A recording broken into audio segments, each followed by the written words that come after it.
Mukunda jewellery హనుమకొండలోని అతిపెద్ద jewellery mart December 14న గొప్ప ప్రారంభం. Welcome to iDream media.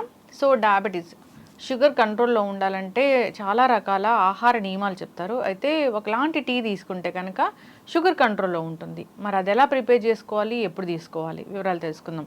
ఈరోజు మనతో పాటు ఉన్నారు ప్రముఖ vegetable therapist and sun spiritual society founder Vikramaditya Guruji గారు. గురుగారు నమస్కారం అండి. సూర్యోస్మితల్లి. గురూజీ, డయాబెటీస్ ఉన్నవాళ్ళు, డయాబెటిక్ పేషెంట్స్ అయితే అసలు వీడియోలు చూస్తూ ఉంటారు, హోమ్ రెమెడీస్ ఏం చెప్పినా అవి అన్నీ పాటిస్తూ ఉంటారు.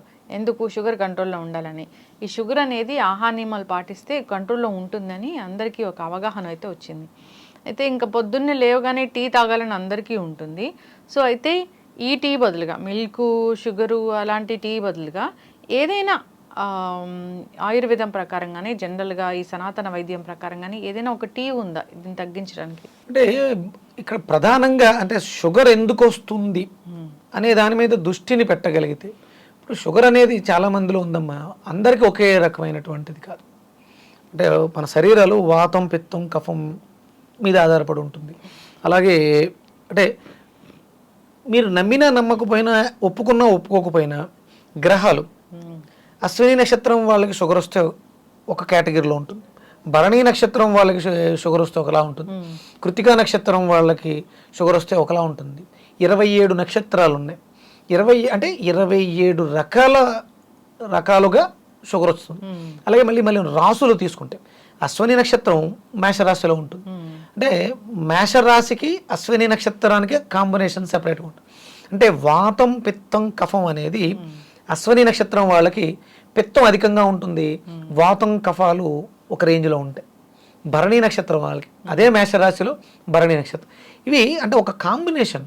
రీసెంట్గా నేను ఒక డాక్టర్ని కూడా ఇంటర్వ్యూ చేశాను. అంటే ఆల్టర్నేటివ్ మెడిసిన్, ఇంటిగ్రేటెడ్ మెడిసిన్ అలాంటివన్నీ చదువుకున్నారనమాట. అయితే వాళ్ళు కూడా చెప్పారు, మేము డయాబెటీస్ని ఇలా కేటగరైజ్ చేస్తాము, వాత, పిత్త, కఫ ఈ దోషాస్ బేస్ చేసుకొని కేటగరైజ్ చేసి దానికి ట్రీట్మెంట్ ఇస్తామని. ఎస్ గురూజీ, మీరు చెప్పింది మీ విధానంలో ఇది డిపెండ్స్ ఆన్ రాశి, నక్షత్ర, దాన్ని బట్టి వాళ్ళ దోషం ఎలా ఉంటుంది, శరీర తత్వం ఎలా ఉంటుంది. 100% ఇప్పుడు అంటే కేవలం ఒక మేషరాశిని తీసుకుంటే, అంటే ఒక బేబీ బర్త్ తీసుకుంది, ఆ పుట్టినప్పుడు చంద్రుడు ఉన్నటువంటి స్థితి, ఆ పుట్టిన సమయానికి రవి ఆరోగ్యకారకుడైనటువంటి రవి ఉన్న స్థితి, అలాగే ఆ పుట్టిన సమయానికి లగ్నం, అంటే 12 లగ్నాల్లో ఏ లగ్నంలో పడితే రోగస్థానం ఏమైంది. ఇక్కడ రోగస్థానం ఎక్కడ ప్రారంభమవుతుంది అంటే, లగ్నం నాది మేష లగ్నం అనుకోమ్మా, నాకు రోగస్థానం ఏమవుతుంది, 6వ ఇల్లు రోగస్థానం అవుతుంది. మేషం, వృషభం, మిథునం, కర్కాటకం, సింహం, కన్య. అంటే నాకు డయాబెటీస్ రావడానికి ఒకవేళ వచ్చి ఉంటే లివర్ ప్రభావంగా వచ్చి ఉంటుంది. నా రుణ రోగ శత్రుస్థానం అయినటువంటి 6వ ఇల్లు ఇక్కడ బుధుడు సూచిస్తున్నాడు. అప్పుడు నేను ఈ వ్యాధికి వచ్చినటువంటి షుగర్ వ్యాధికి నేను తీసుకోవాల్సింది ఏముంటుంది, ఇక్కడ దొండకాయ కాంబినేషన్తో నేను రిలేటెడ్ ఆ ప్లానెట్ బుధుడికి సంబంధించినటువంటి రెమెడీ చేస్తే నాకు రోగం తగ్గే అవకాశం ఉంటుంది. మీకు అదే జ్యోతిష్య వైద్య విధానం అని ఉంటుంది. అంటే వైద్యం జ్యోతిష్యానికి అనుకూలంగా తీసుకుని మీకు ఉన్నటువంటి ఆ గ్రహస్థితి, ఎక్కడో విశాలమైనటువంటి విశ్వంలో ఉన్నటువంటి గ్రహాలు నా శరీరం మీద చూపించేటువంటి ప్రభావం. అంటే జ్యోతిష్యం ఎందుకు చూసేవాళ్ళు అప్పట్లో అంటే, మనుషులకు వచ్చేటువంటి రోగాలు ఏ ఏ సమయాల్లో, మీకు భరణీ నక్షత్రం ఉన్నప్పుడు మీకు ఒక రోగాన్ని డయాగ్నోస్ చేసే ఉన్నప్పుడు ఈ రోగం తగ్గడానికి ఇన్ని రోజులు పడుతుందని చెప్పేసేవారు. మీకు ఆ రోగం ఏ నక్షత్రంలో వచ్చింది అంటే, ఇప్పుడు ఇది మనకి మృగశిర నక్షత్రం, ఈ మృగశిర నక్షత్రం మృగశిర అంటే ధనుసు రాశికి సంబంధించింది. ఇక్కడ ఈ నెలలో మీకు ఒక రోగం డయాగ్నోస్ అయింది, వచ్చింది అంటే ఇది తగ్గడానికి సుమారు మీకు 45 రోజులు పడుతుంది. అలా డయాగ్నోస్ చేసేవారు.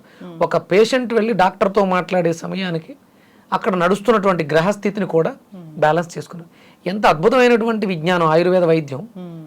ఆయుర్వేదం మన యజుర్వేదం నుంచి తీసుకోబడినటువంటి ఆయుర్వేదం, ఇవన్నీ కూడా కాలిక్యులేట్ చేసి, అప్పుడు నాడి మనం పట్టుకుంటే 3 తెలుస్తాయి. మా గురువుగారు నాకు నేర్పించారు, 12 రకాల నాడుల్ని చూడాలి. ఇందులోనే ఇక్కడ దొరికేటువంటి 3 నాడుల్లోంచి 12 రకాల నాడిని తీయాలి. అప్పుడు ఈ 12 రాసుల్లోనూ అది సెట్ అవుతుంది. దానికి తగ్గ ట్రీట్మెంట్ ఇవ్వాలి. ఇప్పుడు మీకు ఈ రోగం ఎందుకు వచ్చింది? లివర్లో బెల్రూబియన్ కన్యా లగ్నానికి తీసుకుంటే ద్వితీయాధిపతి తుల అవుతుంది, అక్కడ శుక్రుడు. మీరు తీసుకునే ఆహారంలో ఏమున్నాయి అంటే రెస్పిరేటరీ ఇన్ఫ్లుయెన్స్ చేస్తుంది. మేషలగ్నాన్ని తీసుకుంటే వృషభం ద్వితీయ స్థానం, వాక్ స్థానం, మనం ఫుడ్ ఇంటేక్ తీసుకునేది. అంటే మీరు విపరీతమైనటువంటి భోగాలకు వెళ్ళిపోతే, అంటే లావిష్గా లగ్జరియస్గా ఉంటే మీకు ఈ రోగాలు వచ్చే అవకాశం ఉంటుంది. అంత శాస్త్రం చెప్తూ ఉంటుంది. ఎస్, అయితే దొండకాయ జ్యూస్ తీసుకుంటే మంచిదా గురూజీ? ఇది మీరు ఇప్పుడు మనం టీలా తీసుకోవాలనుకున్నప్పుడు మనకు సందర్భాన్ని బట్టి, అంటే ఇప్పుడు అందరూ పచ్చి జ్యూసులను తాగలేకపోతున్నారు. వీటిని కొంచెం మనం జ్యూసెస్ కింద కాకుండా కషాయాల కింద నీళ్లు బాగా మరగబెట్టి, నేను ఏం చెప్తానంటే ములక్కాడని దంచి, అల్లం ములక్కాడ దంచి బాగా నీళ్లు మరగబెట్టి దాంట్లో వేసి, దాంతోపాటు కొంచెం దాల్చిన చెక్క పౌడర్, దాన్ని కొంచెం తేనె కలుపుకుని తాగొచ్చు. ఇదే దొండకాయల్ని చిన్న చిన్న ముక్కల కింద కలిసి నీళ్ళలో మరగట్టి వడకట్టుకుని తాగొచ్చు. దాంట్లో దాల్చిన చెక్క పొడి అని, లేకపోతే ఇలాచి ఇలాంటివి వేసుకుని ఫ్రాగ్రెన్స్. అంటే వీటికన్నా మనకు దగ్గరలో ఏదైనా ఫ్లవర్స్ దొరికితే, ఇప్పుడు సీజన్స్ ఒక్కొక్క సీజన్ వస్తూ ఉంటాయి, ఆ ఫ్లవర్స్ని సేకరించి, మునగ పువ్వులు మీకు చాలా అద్భుతంగా టీలా పనిచేస్తాయి. మునగ పువ్వులు, దాల్చిన చెక్క, ఇలాచి మనం చేసి పెట్టుకోవచ్చు. మీకు మోదుగ సీజన్ వస్తున్నప్పుడు మోదుగ పువ్వుల్ని తీసుకొచ్చి ఆరబెట్టి శుభ్రం చేసుకుని ఒక గాజు బాటిల్లో వేసుకుంటే మీకు ఒక 2-3 సంవత్సరాలు కూడా ఉంటాయి. వాటిని టీగా పెట్టుకుంటే అది అద్భుతమైనటువంటి మంచి క్లెన్జర్.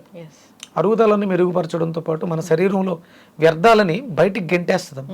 అంటే మనం పదార్థం యొక్క క్వాలిటీని చూడండి. మీకు జీలకర్ర టీ, మీరు జీలకర్రను మరగబెడితే ఎల్లో కలర్ వస్తుంది. ఇవన్నీ కూడా అద్భుతమైనటువంటివి.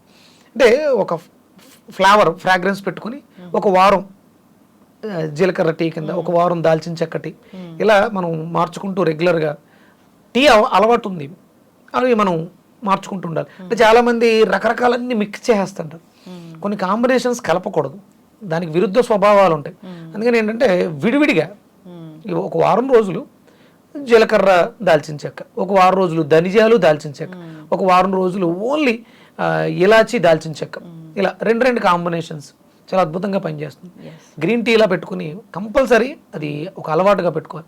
వీలైతే ఒక 2-3 చుక్కలు ఆవు నెయ్యిని అందులో వేసుకోవడం ద్వారా వాతము పిత్తము కూడా కంట్రోల్లోకి వస్తుంది, వాతము కఫము కూడా కంట్రోల్లోకి వస్తుంది. అంటే ఇవి 3 ఉండాలి, ఎంత ఉండాలో అంత ఉండాలి.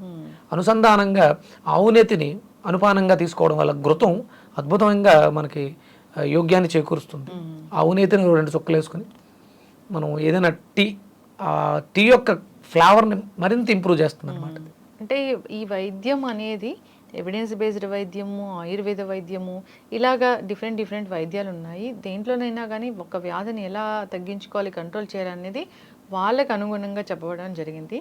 సో ఇది బాగా పనిచేస్తుంది, మందులు వాడుతూ కూడా దీన్ని తీసుకోవచ్చు, కంట్రోల్ చేస్తుందని చాలా చక్కగా చెప్పారు. మందులు అత్యవసర పరిస్థితులలో మనకి దోహదం చేస్తూ ఉంటాయి.